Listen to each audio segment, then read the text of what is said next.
some unpopular opinions, Brian. My favourite thing. You know how much I love unpopular opinions. And Brian was, I knew Brian was coming in the studio, so I was like, all right, let's put some unpopular opinions together. Everyone was so great. We didn't get to all of them last week, so we kind of picked out a few more we didn't get to, and we're going to react to them live on the stream here with Brian Daigle. And the first one is directed right at you, Brian. Oh, is it now? Right at you. From Greg Hodor. Oh, I love Greg. Says, Tottenham are winning because Brian Daigle has switched from negative to positive. I did respond to that. Do you know what? I dreamed what this side of the... You dreamed a dream. I dreamed what this would be like, and I'm loving it. Like I said, I am so positive for the future of this football club, on and off the pitch, as we speak right now. And it's glorious to be this happy and this positive and this stress-free. It's just wonderful. It's wonderful. Whether you could say Spurs doing well because of it... Yeah, I was about to say, is the winning down to you? Well, no, it's new chairman bounce. It's new chairman bounce. Is that an unpopular opinion? We're now winning because Brian has changed. Yeah, I think that might be... I think if I check the comments there, it might be very unpopular. It might be very unpopular. We can put it out and jack it in the change room. They're like, oh, you see Brian against me. You need us to win. Well, Thomas Frank, if Thomas Frank is watching, then he'll probably put a restraining order on me. But yeah, who knows? Who knows? But long may this continue. Hard to play. Positive vibes. Oh, mate, positive all the way. Positive energy is a powerful force, Brian. Mate, I said I'd be... From when Frank was appointed, I said you'll only see me talk positively about the team from now on.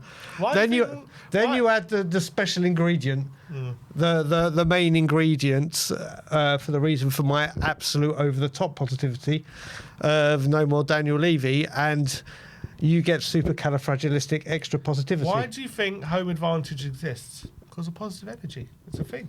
There you go. Matt Spurs says, can't smile without you is effing dreadful. Say that again. Can't smile without you is effing dreadful. Do you know what? I can't agree with this. My mum, huge Barry Manilow fan, or used to be. So she used to go to all his concerts. I've heard that song all my life before I was even... knew it was accredited and associated with Spurs. So that song has always got from... I love that song. I love that song. I can't agree there. I think he's absolutely terrible take. It's an absolutely terrible I take. love that. What is he on about? It's a banger. It is. I don't understand why... I remember we tried to make Can't Smile Without You like a thing at the beginning of the games. Like they do it at the end now, don't they? They do it at the end. I can't understand why it didn't work. I think maybe the younger generation aren't quite as clued up with the older about what this song means to this club and why it's important. And maybe it just didn't ever get going. But I don't understand why it couldn't be our version of You Never Walk Alone. Why not? I think that would work. I love this song before I knew it was accredited or associated with Tottenham Hotspur. Thanks to my mother, my darling mother. So yeah, I think it's a wonderful song. I think it's a brilliant song. Then you had the Tottenham connection and the Tottenham version with, I think it's a quality track. I'd love to know why Matt Spurs has that opinion, but apparently he does. Gaelic Farouk says Tottenham's new identity is just rebranded pragmatism. Fans think it's progress because it's not as chaotic as Postecoglou, but it's really just defensive organisation sold as smart football. Much love from Bosnia. He's just saying all this new look Tottenham is just all it is just solid defensive organisation. That's all it is. That is nothing more to it. Well, there's a lot more to it. And obviously, as we know, Frank has said... you Frank lover. Damn fucking right. I'm proud. I love Thomas Frank. I think, like, once he gets his forward line going and everything... He stayed at Brentford for 7 years and he built something very big at Brentford for what they were capable of. And if you look at the stats last year when they were scoring, they were great to watch, especially at home going forward. He's coming to the football club. He's not going to get everything sorted within one window in the first stint. But if we're saying winning football games and not losing is not an improvement, and not a rebrand and a refresh, then I don't know what to say. And I think King Huddle says this is disingenuous. Frank had to start with a leaky defence. That's fair. You know, he's had to change that up, hasn't he? Well, it's not only he had a leaky defence, like King Huddle said. It's the same defence. There's nothing added to it. It's the same back that Ange Postecoglou had. Yes, they're not injured right now, but this is a team that were conceding goals. Takai, but yeah, conceding goals for fun, and obviously that was also because our midfield was all at sea, and that's what. I've got the Hotspur Hood, who comes on your show occasionally, calls in, used to say, and he's right, this, when Ange Postecoglou came in, all he had to do to get the Spurs fans excited and think, my God, wow, was get us playing attacking football again and scoring goals and playing exciting football like we were told was our DNA. And he did that. And it's like, my God, the attacking football's back. We look... Well, Thomas Frank has had to come in and sort the back out and then build. And he's certainly done that. Absolutely.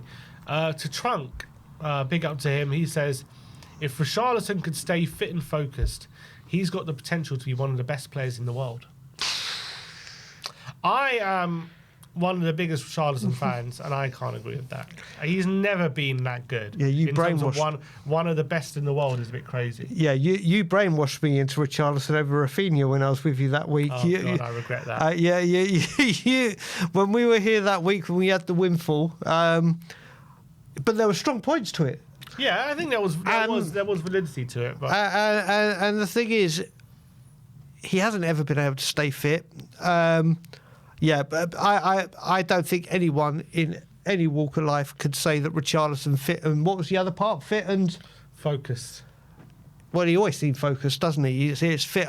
Yeah, he wouldn't be one of the best in the world. That's definitely. He doesn't have anywhere near the ability the players of the best in the world have. He's got good ability. Don't get me wrong. I think some people do underrate him. Some people think he's garbage, but it's not just fitness and focus that's stopping him being the best in the world. Correct. He's just nowhere near that level. Nowhere near. Correct. Like if Richarlison can stay fit and focused, I think his peak is a 15 to 20 Premier League striker. Like at his peak. Like I reckon he might have one season before or 2 seasons where he might hit 15 goals. What is the most goals he's hit in the Premier League? I think 13. In the Premier League, not just Premier League. Yeah. I think it's 13 or 14. Yeah, the best in the world. So I don't think he's good, but he's just not. 13. I don't think he'd even be the best in Brazil, let alone the world. 2, 3, 4, 5. In his last 6 seasons, he's hit double digits twice. But then again, there has been injuries a lot. Yep. It's mad. In his last 2 seasons, he's played the equivalent of 10 90 minutes. That's mad. Anyway, I disagree with that to Trunk. He's not that good. James Spurs Alchemy says, we always talk about getting players who move the needle. Thomas Frank is not as good as many fans think he is. He's great for a lower league mid-club, but for manager-wise, he doesn't move the needle. He sets us up not to lose like Brentford. Glasner is the real tactico. We picked the wrong one. Just like we need players who move the needle, does Frank move the needle as a manager? Yes, he does, and people will see it. People will see it. Thomas Frank, I keep saying we have struck platinum. We haven't struck gold. We have struck platinum, and his coaching staff. Glasner has done very well at Crystal Palace. Don't get me wrong; he has done a remarkable job. Obviously, won the FA Cup for them, their first trophy in the world. What you're seeing with Glasner doing right now is after having Crystal Palace for 2 seasons. I would love to save. I might go in and bookmark that one, and then 2 years' time, when you do unpopular opinions, say, can we revisit this? I don't know why. Thomas Frank's been here since, obviously, in July when we got him, but he has been managing officially this football, or the Premier League has begun. We're sitting 3rd in the league, lost 1 game, keeping clean sheets. Players, like we've had the best transfer window we've had in a very, very long time. I don't get where all this is coming from with Thomas Frank. We like I said, we have struck platinum, and I will continue to say that. I think it's unfair. He's saying he's set up not to lose like Brentford. I don't think that's true because we've only drawn 1 game. Yeah, but also setting up not to lose. What is actually wrong with that? You don't lose. Well, you don't concede. Well, no, but like I said, this is.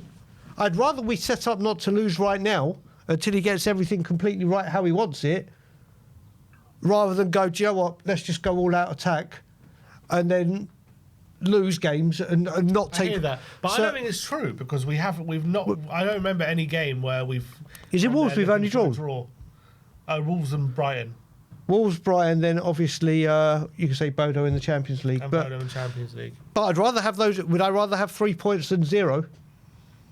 I understand that, but obviously you want to go into each game trying to win the game, not just not to lose. You do, but like I said, he's been here 3 months.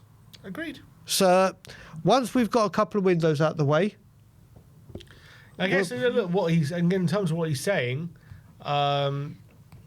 Look, I think we can agree. I agree with you what you're saying about Glasner. He's shown it over 2 years. I'd rather Frank over Glasner. I think Frank's a bit more adaptable than Glasner. Glasner kind of has his way of playing, but it works clearly. And he's a phenomenal manager. He's a great manager. Phenomenal Europa League winner with Frankfurt. He's done. FA Cup winner with Palace. Can't really argue with that. In terms of what they've achieved in their career, I don't think you can argue. But I think there's definitely reasons to say Frank could be better suited to us and be a more adaptable manager. Maybe, if he was given the opportunities Glasner did, maybe he can do something similar. Brentford, though, he had the lowest wage budget consistently in the league. Yep. Every year. And you've got to understand how difficult. I know Glasner's had his own problems. Yep. Selling Olise, selling Eze, selling always having to sell his best players. Where he looking to see all these different things. He also seems to be able to stay competitive and fair play. But yeah, Brentford's another level of that. Correct. Brentford is so you're playing players with very, very low wages, very little transfer kitty. Yep. Also losing some of your best players, all like Tony, Watkins. He's lost. So yeah, I think you just got to see. Look, I think right now it's hard to say for sure because he's only had that experience at Brentford and he hasn't gone on to. We don't know how he's going to do at Spurs, but I think I wouldn't say we picked the wrong one. I'm happy with our choice. I'm like I said, people know I wanted Frank before Postecoglou, and I wanted him after. We've got him now, and the proof. Like I said, I think I'm just going to say it, we have struck platinum, and it's not just him; it's his coaching staff. And Spurs have got their man that will lead us to a lot of glory if given the opportunity. JAIP 72 says Spurs fans don't realise how good the squad we have actually is. Do people underestimate how good our squad is? Simmons. I don't know. I mean, what you've got. Decky coming back. Madison there. That's the thing. What you got to look at, I think, to evaluate that comment, I think what you've got to look at is, obviously, we've always known for a long time when our first 11 are fit and ready, they can match anyone. It's the gap in quality. Should we need subs or injuries? Well, like I said, you look at it now. Just look at centre backs. Romero and Van der Ven are the number one. They're the partnership. But have we had a stronger replacements? Should they be suspended, rotated, injured than Danso and Dragushin? And Dragushin, I think, I'm so excited to see him play in a more disciplined and structured defence that's not so high line because he isn't blessed with pace. Fullbacks, I think we need one more fullback, whether it be we commit Spence for a right back and buy a secondary left back or whatever. Oh, and then you also talk with the defence. You've got Vuskovic to come back. You've got Phillips to come back. Midfield, like we've said when we've done shows, you've got the 5 midfielders all staking a place or staking a claim for a starting place. I think the only area we're lacking really for quality is the striker and left winger. We have got the players there, but I think this squad is growing, and I think the gap from quality on the pitch to options on the bench is getting stronger. So maybe there is a point to it. Yeah, I think as well, people, look at Tell, look at Odegaard, because they haven't hit the ground running yet, because they're still work in progress. They look at them like they're rubbish and they're never going to be good. Like, I think if we're a bit more patient with them, allow them to grow and flourish, we're going to see 2 good players. I'm really confident in that. We haven't seen Mawani and Solanke even yet this season. Nope. So it's like they haven't even been factored in yet at all. We still got Decky and Madison to come back from injury. We still got Kudus to start, even scoring goals more regularly potentially. I think Bergval's still got, he's starting to see his best again, but he's still got development to do. Gray as well. I think people need to see Romero and Van de Ven over a longer stretch of games, because they always seem to break down over a certain point, but we're still yet to see that. I think the Doggy and Porro and even Spencer and Hibbin, 2 of the best fullbacks I think in the league. Like, I think people really are clouded by that 17th place finish last season, and I think that gets into their heads about the quality of the squad we actually have. And I think people really underestimate it. I think you got a point there, but also I would say about not or overthinking that 17th place. We've never had a window like we've had just now, which obviously added huge strength to the first team, not to bench options and squad options. It was first teamers, which had a major impact. Who would have thought you being better players to start for the club, you make your team better, but there are green shoots of something being built. And then you start adding all the youngsters that maybe we've got Mason Melia, who everyone's raving about. Obviously, the people out on loan, Phillips Donnelly, my boy Alfie Devine. Mate, there's something going on right now. James Smith says, Solanke gets far too much disrespect, and before his injury last year, he was one of our best players. I kind of agree with that. I do think it's an unpopular opinion, but yeah, I think because he finished the season on 9 Premier League goals, which is obviously underwhelming. Let's not beat around the bush. We signed him for 65 million. We obviously expect, and he got 19 for Bournemouth, so we expect something similar to that. That's what we bought him for. So when he finished with 9, you're like, okay, he had a bad season, but did he have a bad season? So first of all, when we keep talking about, was he bad? The first thing that with Solanke in that season that he had so many goals, he had a quality winger in Semenyo supplying him. And he had the most headed goals in the Premier League that season. Then he comes to Tottenham Hotspur, like with Soldado, when we say you do really well in this way, but now we're going to play differently. We didn't sign a winger for him able to receive the ball. And it was all about drilling the ball low for Brennan Johnson to be at the far post. What I loved about Solanke before he got injured, I didn't realise how much he led the press. I didn't understand how much he closed his players out. He was dropping deep. His hold-up play was great.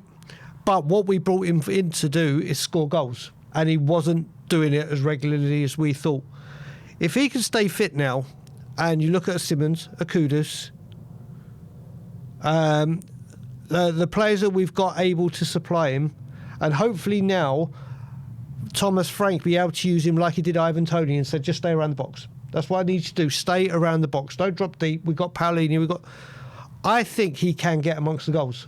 I do think, put it this way, if Solanke comes back now and stays fit all season, let's just say he does, I think he easily hits 15 Premier League goals. Easily.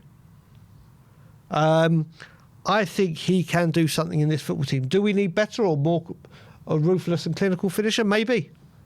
Well, no, probably. Sorry. But I do think with this setup, he can score goals. I think just to go on to the commenter's point, before he got injured last season, he had 8 goal contributions in 12 games. And then he got injured. So he was like providing for the team. Yeah. And then I can see here, he comes back from injury and he didn't score a goal for 1, 2, 3, 4, 5, 6, 7, 8 games. Right? So that obviously is, he's come back from injury, he's maybe struggling with something. Yep. He went 8 games without a goal. But he actually ended the season 1, 2, 3, 4, 5 with 5 goals in 5 goals in 8 games. Yeah, a lot of them were penalties, weren't he? He scored a penalty against Frankfurt. He scored a penalty against Brighton. Penalty against Bodo.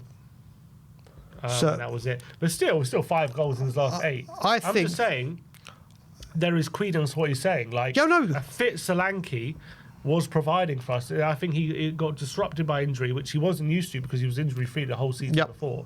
He's now got this like struggling ankle injury, which hasn't seemed to have gone away. But like when he was fit, by and large, he was scoring goals fairly regularly, especially in and around before he was injured and after he was injured. I do think if we can keep him fit, he's now got very creative players around him. And his hold-up play is exceptional. We know that.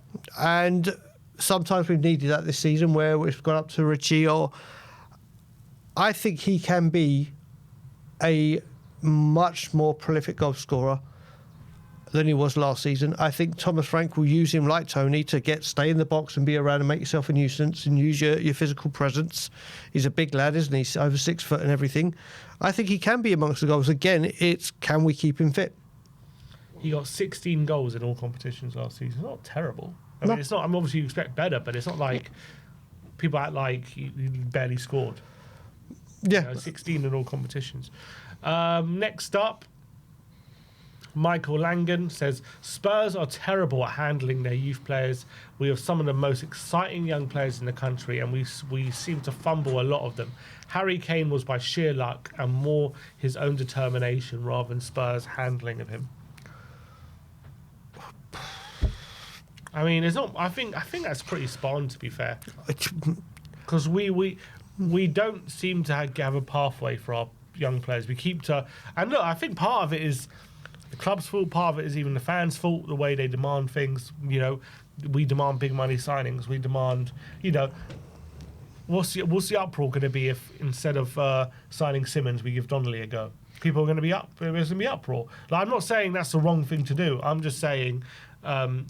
There's a reason why we young players find it very hard to get a chance here. Well, again, I'm going to go back to, and I don't mean this for every single player, so this is going to go back to me for Levy. Remember when Tim Sherwood spoke about with Harry Kane, and he wanted to get rid of him, and Harry Kane, he was like, wait a minute, you don't sell Harry Kane, when it was talked about Leicester and everything. Maybe there has been an emphasis on not giving them a chance, because Champions League and everything is at stake, or trying to get Champions League. Maybe now people do get their chances. I mean, you mentioned Donnelly, I can mention Divine. What I do agree with that is right now we do have a great crop of youngsters. That's the choice part. When it comes to Kane and everything, Kane, yes, it's hard work. We do now have a very good crop of youngsters that are going out and doing well. And I think if we look at it, people like we were quoting or using last season that Jamie Donnelly got a fantastic loan at Leyton Orient. He was brilliant, and that league was ready for him to elevate him.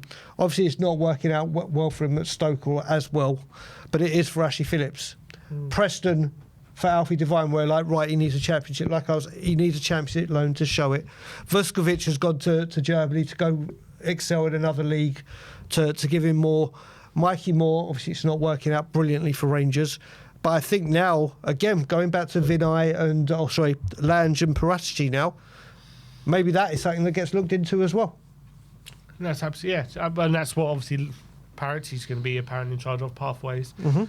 Poseidon says Vicario is not only not bad, but he's an absolutely top keeper. If it weren't for the stint of shit set pieces in Ange's first season, people didn't have their minds made up about him. He'd get his flowers by now. He's better than Raya, and he's top 3 in the league. Vicario. Better than Raya and top 3 in the league. Okay, Alisson, Donnarumma. Raya? Pope?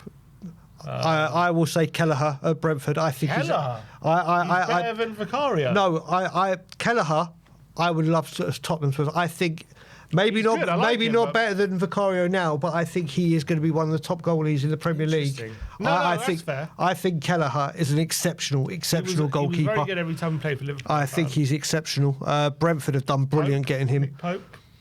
Listen, Vicario shot stopping. If we were talking about shot stopping, Vicario is elite.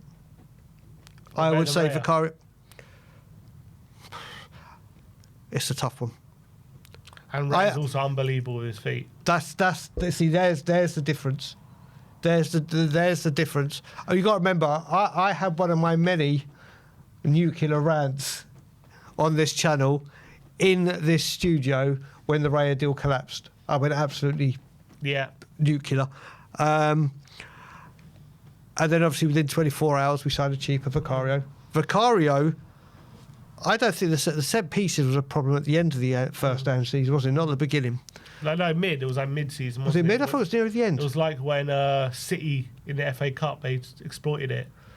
And then mid-late, but certainly not at the beginning. No. And then obviously the season after.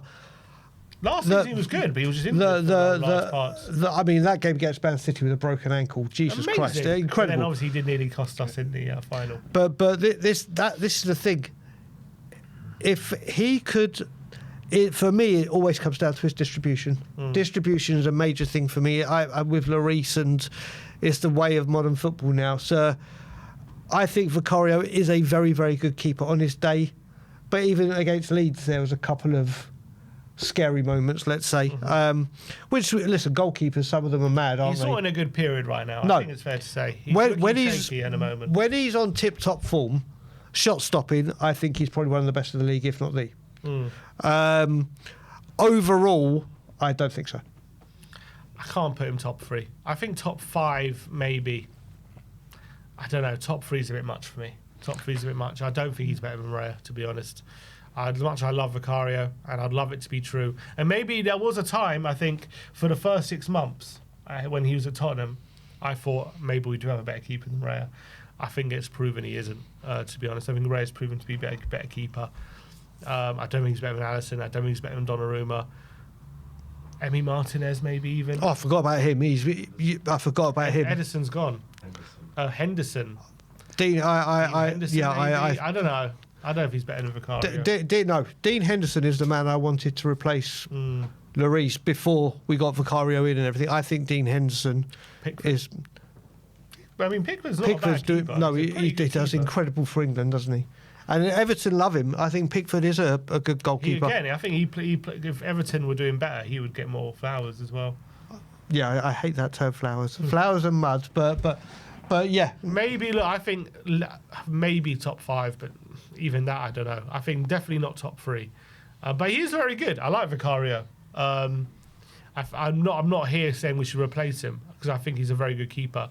I think at times last season, that period when he first came back from injury, last season he was phenomenal, and he was maybe one of the best in the league for that period. But and before the injury as well, before his ankle injury, he was brilliant. But right now he's a bit shaky, and I do think there are better keepers, there's a few better keepers in the league. But look, those are unpopular opinions. Let me know in the comment section below your reaction to all the opinions that we heard today. And that's it for today's stream. Brian.